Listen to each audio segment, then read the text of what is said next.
Hello दोस्तों, नमस्कार। मैं अपने YouTube चैनल पर आप सभी का हार्दिक स्वागत करता हूं।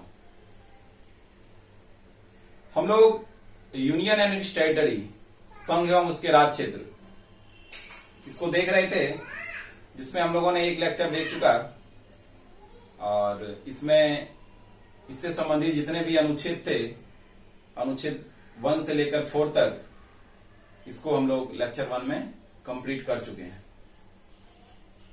और उसके आगे जो भी बचा है इस चैप्टर में, उसको हम लोग आज कंटिन्यू करेंगे।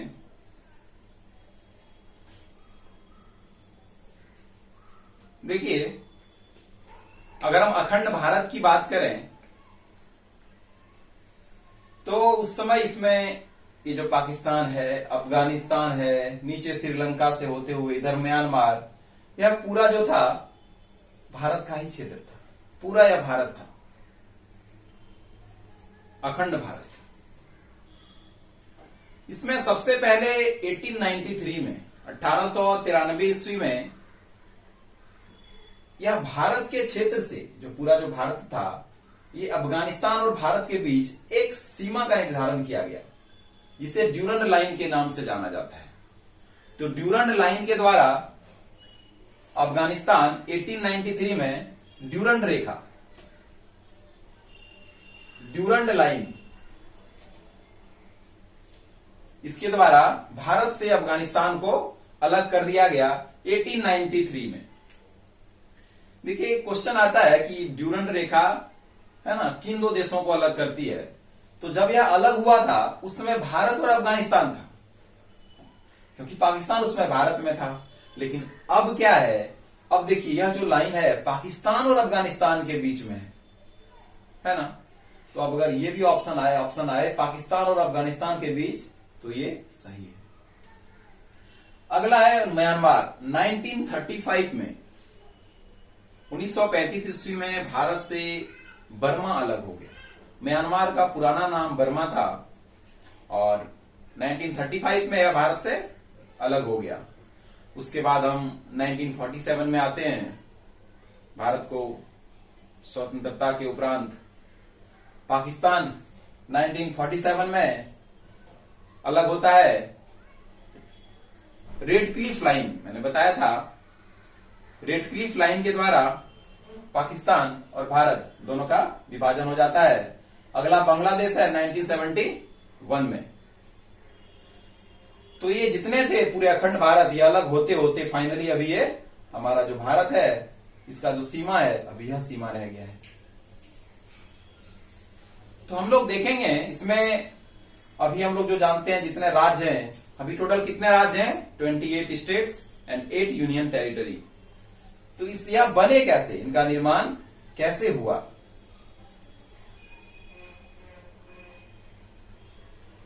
देखिए, भारत जब स्वतंत्र हुआ था 1947 में, तो मैंने बताया था एक देसी रियासत थी। तो इसको कहा गया कि या तो आप भारत में मिल सकते हैं, या पाकिस्तान में मिल सकते हैं, या आप स्वतंत्र रह सकते हैं। तो भारतीय क्षेत्र में टोटल 552 देसी रियासतें थी। 552 में से 549 को भारत में मिला लिया गया। तो किसके द्वारा? तो भारत के एकीकरण में सबसे महत्वपूर्ण योगदान जो था सरदार वल्लभ भाई पटेल का था। लेकिन एक चीज मैं बता दूं कि एकीकरण में 3 लोग थे। एक सरदार वल्लभ भाई पटेल, इनके साथ वीपी मेनन यह आईएएस अधिकारी थे। जो वीपी मेनन थे यह आईएएस अधिकारी थे। और माउंट बेटन, यह तीनों थे। राज्यों के एकीकरण में इन तीनों का योगदान रहा है। ठीक है। तो 549 तो भारत में मिला लिए गए, 3 रह गया था। 3 कौन कौन सा रह गया था? हैदराबाद,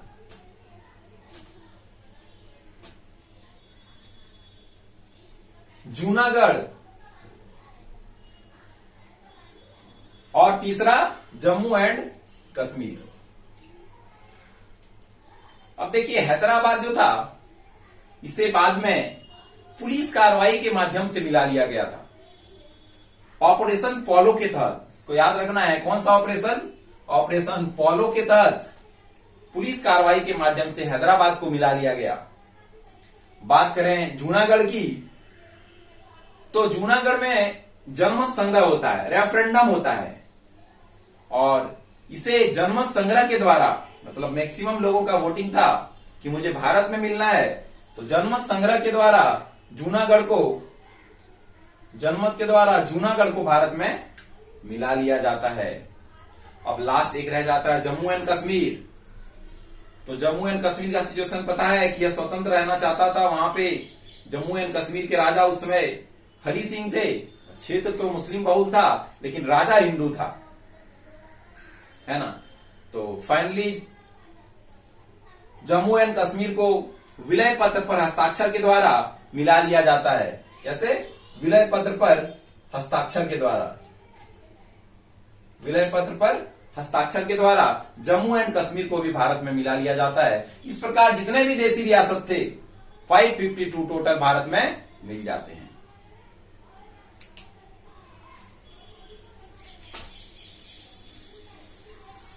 अब क्या है 1950 में 1950 ईस्वी में संविधान ने भारतीय संघ के राज्यों को, देखिए संविधान ने 1950 में भारतीय संघ के राज्यों को 4 भागों में विभाजित कर दिया, 4 भागों में बांट दिया। 1950 में भाग क, ख, ग एंड घ। देखिए भाग क, ख, ग एंड घ, यह 4 भागों में बांटा गया। इसमें टोटल 29 स्टेट है ना, 29 थे। अब देखिए भाग जो क था इसमें क्या था, जहां पे गवर्नर का शासन था, ब्रिटिश प्रांत वैसे जहां पे गवर्नर का शासन था उसे भाग क में रखा गया। भाग ख में रखा गया प्रोविंशियल स्टेट, जहां पे राजाओं के शासन थे, है ना। भाग ग में रखा गया आपके चीफ कमिश्नर का, मुख्य आयुक्त का जहां पर शासन था उसे भाग ग में रखा गया। और भाग घ में एक थे अंडमान और निकोबार द्वीप समूह, यूनियन टेरिटरी को रखा गया, जिसमें सिर्फ और सिर्फ एक था उस समय, अंडमान एंड निकोबार द्वीप समूह। तो टोटल कितने थे? भाग क में 9 था, भाग ख में भी 9, भाग ग में 10 और घ में 1, यानी टोटल 29। तो यह 4 भागों में बांट दिया गया। इसके बाद क्या होता है, भारत के विभिन्न क्षेत्रों में, खासकर दक्षिणी क्षेत्रों में भाषा के आधार पर, अब जैसे क्या था, जैसे मद्रास में अभी देखिए जितने भी आपके साउथ के राज्य हैं, है ना, इधर आंध्र प्रदेश तक टोटल मद्रास में आते थे। तो इसमें बहुत सारे भाषा बोलने वाले लोग थे, है ना, अलग अलग भाषा बोलने वाले लोग थे। तो साउथ में क्या किया कि भाषा के आधार पर अलग राज्य का मांग किया गया, भाषा के आधार पर अलग राज्य का मांग किया गया। तो जैसे जब मांग होता है तो मांग होने के बाद अब कोई भी डिसीजन सरकार तुरंत नहीं लेती है। इसके लिए क्या है, किसी ना किसी समिति का गठन किया जाता है और उस समिति के सिफारिश के अनुसार सरकार द्वारा निर्णय लिया जाता है। तो जैसे ही भाषाई आधार पर राज्यों के गठन की मांग की गई तो उसके बाद एक एसके धर, इनकी अध्यक्षता में धर आयोग का गठन किया गया, है ना। एसके धर की अध्यक्षता में धर आयोग का गठन किया गया 1948 में, जिसने अपना रिपोर्ट दिसंबर 1948 को प्रस्तुत किया और इसने पूरी तरह से अस्वीकार कर दिया कि भाषा के आधार पर राज्यों का गठन नहीं होगा। तो होगा कैसे? प्रशासनिक सेवा के आधार पर राज्यों का गठन होगा, इन्होंने कहा, धर आयोग ने। तो इससे क्या हुआ, फिर जो दक्षिण में जो चल रहा था उसे और विरोध बढ़ गया, है ना। तो दोबारा पुनः 1948 में, दिसंबर 1948 में एक जेवीपी समिति का गठन किया गया। इसमें जवाहरलाल नेहरू, वल्लभ भाई पटेल और पट्टाभी सितार मैया शामिल थे। इस समिति ने भी भाषा के आधार पर राज्यों के गठन को अस्वीकार कर दिया। इसने भी दिसंबर 1948 में यह समिति बनी थी और इन्होंने अपना रिपोर्ट प्रस्तुत किया था अप्रैल 1949 ईस्वी में। लेकिन इसके द्वारा भी भाषा के आधार पर राज्यों का पुनर्गठन को अस्वीकार कर दिया। तो जैसे ही यह समिति ने अस्वीकार किया, उसके बाद साउथ में, दक्षिण में पुरजो बहुत ज्यादा जोरों से विरोध होने लगा। इसी दौरान आंध्र प्रदेश का एक व्यक्ति था रामल्लू, पोट्टी श्री रामल्लू, पोट्टी श्री रामल्लू, इन्होंने भूख हड़ताल कर दिया और 56 दिन की, देखिए 56 डेज, 56 दिन के भूख हड़ताल के बाद इनकी मृत्यु हो जाती है। तो इससे सरकार जो है विवश होकर 1953 ईस्वी में सरकार विवश होकर क्या करती है, 1953 ईस्वी में भाषा के आधार पर पहली राज्य का गठन करती है और वह राज्य था आंध्र प्रदेश। तो आंध्र प्रदेश राज्य का गठन 1953 में भाषा के आधार पर पहला राज्य था गठन होने वाला। अगर एग्जाम में क्वेश्चन आता है कि भाषा के आधार पर गठित प्रथम राज्य, तो आंध्र प्रदेश, और भाषा के आधार पर गठित प्रथम समिति, पहली समिति, तो धर आयोग। ठीक है।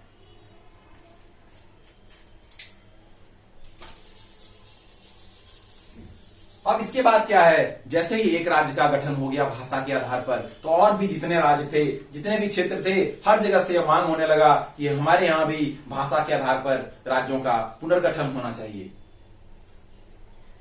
तो फिर इसके बाद तुरंत फजल अली, एक सुप्रीम कोर्ट का जज होता है फजल अली, तो फजल अली की इन्हीं के नाम पर एक आयोग का गठन किया जाता है, उसे क्या नाम दिया जाता है, फजल अली आयोग। इसका गठन दिसंबर 1953 में किया जाता है, जिसका रिपोर्ट 1955 ईस्वी में आता है। यह 3 सदस्य, इसमें 3 सदस्य शामिल थे और जो 2 सदस्य थे के.एम. फणिक्कर और Hridaynath HN. Kunzru, KM. Panikkar and Hridaynath Kunzru, total 3 सदस्य थे फजल अली आयोग में। तो इन्होंने क्या कहा, फजल अली आयोग जो था, इन्होंने कहा क्या,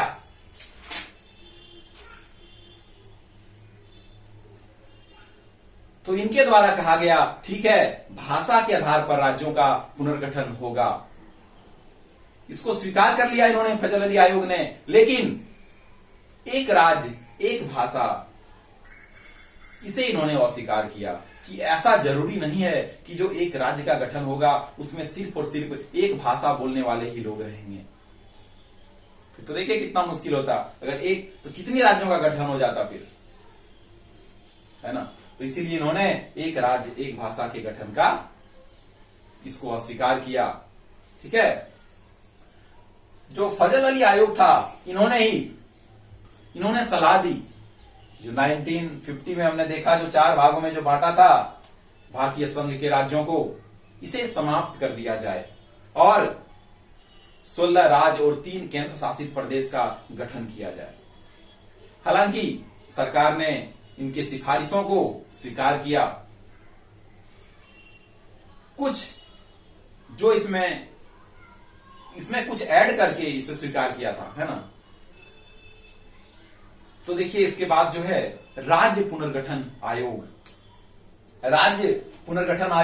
1956 ईस्वी में राज्य पुनर्गठन आयोग और 7वां संविधान संशोधन, 7th कॉन्स्टिट्यूशनल अमेंडमेंट, ये भी 1956 ईस्वी में होता है। इसके द्वारा जो इसने सिफारिश किया था फजल अली आयोग ने, तो क्या किया कि भाग क और ख इसके बीच की दूरी को समाप्त कर दिया, भाग ग को पूरी तरह से समाप्त कर दिया, है ना। इसमें इसके जो क्षेत्र थे वो इसके जो पड़ोसी राज्य थे उसमें शामिल कर दिए गए और इस प्रकार 1 नवंबर 1956 को 14 स्टेट 14 राज्य और 6 यूनियन एंड टेरिटरी, 6 संघ शासित प्रदेश का गठन कर दिया गया, है ना। 1 नवंबर 1956 को 14 राज्य और 6 केंद्र शासित प्रदेश का गठन हो गया। अब क्या होता है, इसके बाद धीरे धीरे जैसे मैं बताया फजल अली आयोग ने स्वीकार कर लिया कि ठीक है भाषा के आधार पर राज्यों का पुनर्गठन होगा। तो धीरे धीरे जैसे कि महाराष्ट्र, यहाँ पे मराठी भाषी बोलने वाले लोग महाराष्ट्र में, और गुजराती बोलने वाले लोग गुजरात। तो 1960 ईस्वी में महाराष्ट्र से अलग हो जाता है कौन? गुजरात।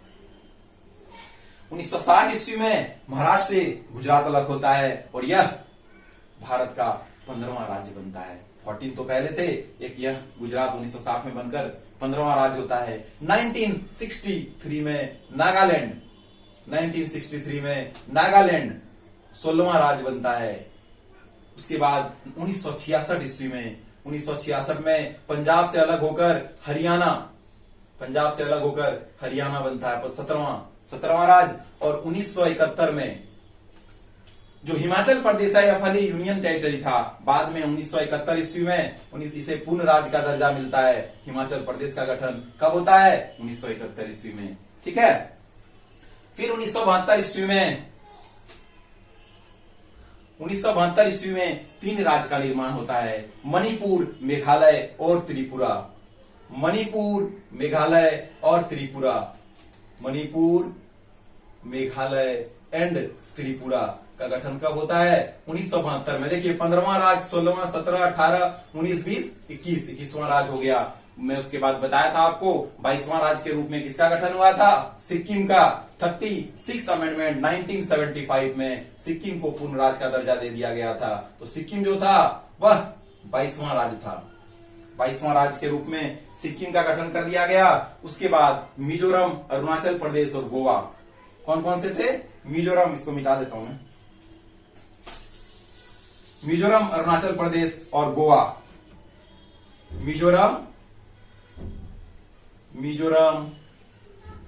अरुणाचल प्रदेश, शॉर्ट में लिखता हूं एपी, अरुणाचल प्रदेश और गोवा। 1987 में यह तीनों का गठन होता है। तो मिजोरम 23वां राज्य, अरुणाचल प्रदेश 24वां और गोवा 25वां राज्य के रूप में गोवा का गठन होता है। 1987 में 25 राज्य बन गए। उसके बाद आप लोगों को मालूम होगा 2000 ईस्वी में, सन 2000 में 3 राज्य, कौन कौन से? एक मध्य प्रदेश से अलग होकर छत्तीसगढ़, छत्तीसगढ़ को बनाया गया, छत्तीसगढ़ 2000 में। ठीक है, अगला उत्तर प्रदेश से अलग होकर उत्तराखंड को बनाया गया राज्य, और एक बिहार से अलग कर झारखंड को राज्य बनाया गया। यानी टोटल कितना हो गया? 25, 6, 7, 8। झारखंड जो था 15 नवंबर 2000 ईस्वी को झारखंड राज्य का गठन हुआ, जो भारत का 28वां राज्य के रूप में गठन हुआ था। उसके बाद 2014 में 2014 ईस्वी में तेलंगाना, आंध्र प्रदेश राज्य से अलग होकर तेलंगाना राज्य का गठन कर दिया गया। तेलंगाना भारत का 29वां राज्य के रूप में था, है ना? ये 29वां राज्य था। ठीक है, अब देखिए कितना टोटल राज्य हो गए? 29, और यूनियन टेरिटरी 7 थे। लेकिन अब क्या है? अभी टोटल कितने हैं? 28 राज्य और 8 केंद्र शासित प्रदेश। तो क्या होता है? 6 अगस्त 2019 ईस्वी को जो जम्मू एंड कश्मीर जो हमारा स्टेट था, इसे समाप्त कर दिया जाता है। यहाँ पर जो अनुच्छेद थे आर्टिकल 370, उसे पूरी तरह से समाप्त कर दिया जाता है। और यहाँ पर 2 union territory, Jammu and Ladakh 2 union territory का गठन हो जाता है ना? जब एक स्टेट कम हुआ तो टोटल कितने स्टेट हो गए हमारे पास? 29 में एक कम हुआ, 28। ठीक है, 28 स्टेट हो गए, 28, और 7 यूनियन टेरिटरी था, इसमें 2 ऐड हो गया तो 9 हो गया। लेकिन अभी हमारे पास 8 हैं। तो कैसे है 8 है? तो दादर नागर हवेली और दमन दीव दोनों को एक कर दिया गया, है ना? यानी कि टोटल अभी कितने हो गए? 28 राज्य और 8 केंद्र शासित प्रदेश, यानी 8 यूनियन एंड टेरिटरी। ये टोटल हमारे भारतीय भूभाग क्षेत्र में जो है इतना अभी राज्य और केंद्र शासित प्रदेश है। तो यहां से आप लोगों का संघ एवं उसके राज्य क्षेत्र का चैप्टर समाप्त होता है, और इसके आगे हम लोग अगले चैप्टर से पुनः प्रारंभ करेंगे नेक्स्ट लेक्चर में। तो आज के लिए इतना ही। आप लोगों का वीडियो में बने रहने के लिए बहुत बहुत धन्यवाद। Thank you so much.